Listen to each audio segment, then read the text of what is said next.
সম্মানিত প্রিয় দর্শক, কালিয়াকৈর উপজেলা মধ্যপাড়া ইউনিয়ন থেকে আপনাদের সাথে সরাসরি সংযুক্ত হলাম। আমরা অত্যন্ত দুঃখিত এবং দুঃখ ভারাক্রান্ত হৃদয় নিয়ে আপনাদের জানাচ্ছি এই মুহূর্তে সর্বোচ্চ 1 থেকে 1.5 ঘন্টা হয় দুইটা মোষ, এই কাকার মোষ দুইটা এখনই এই সালাদ থেকে উধাও হয়ে গেছে, খুঁজে পাচ্ছে না কোথাও। তাই আশেপাশে যারা আছেন বেশি বেশি শেয়ার করেন যাতে করে সবার চোখে পড়ে যায়। এখানে যারা মুরাদপুর এবং বান্নার দিকে যারা আছেন তারা শেয়ার করে দেন, বিভিন্ন গ্রুপে শেয়ার করে দেন।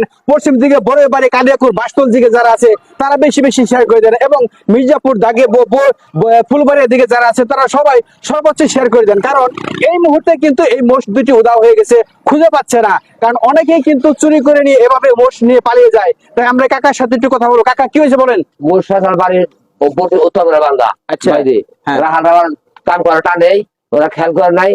ওই খালি মোষের গাছি কাটতে পারে, মোষার খেয়াল করে নাই। আচ্ছা, মোষ পাহাড় বাইতে দেবো গা, গাছ বসে মোষ বাইতে দেবো গা, আয়াদের দুধের রাহার মোষ। আচ্ছা, আপনার নাম কি? আমার নাম মোহাম্মদ জালাল।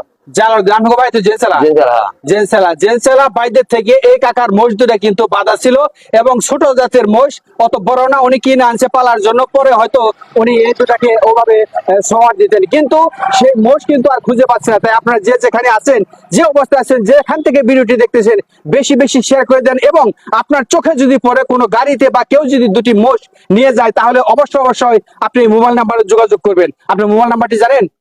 আমার না বলতে পারেন কেউ নাম্বার? আপনি আমাদের এই ক্যাপশনে, আমাদের এই প্রোফাইলে উপরে নাম্বার আছে, গাজীপুর এক্সট্রা নিউজের উপরে নাম্বার আছে, সেই নাম্বারে খুব দ্রুত যোগাযোগ করবেন। দেখেন এখানে কিন্তু আপনারা আওয়াজ পাচ্ছেন, মসজিদের মাইক থেকে কিন্তু অ্যানাউন্স করা হচ্ছে।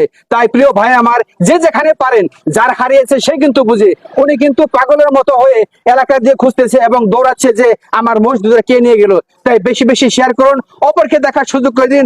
অবশ্যই দুর্বৃত্তদের হাত থেকে এই মসজিদটি রক্ষা করবেন। সবাই ভালো থাকবেন, সুস্থ থাকবেন এবং সুন্দর থাকবেন।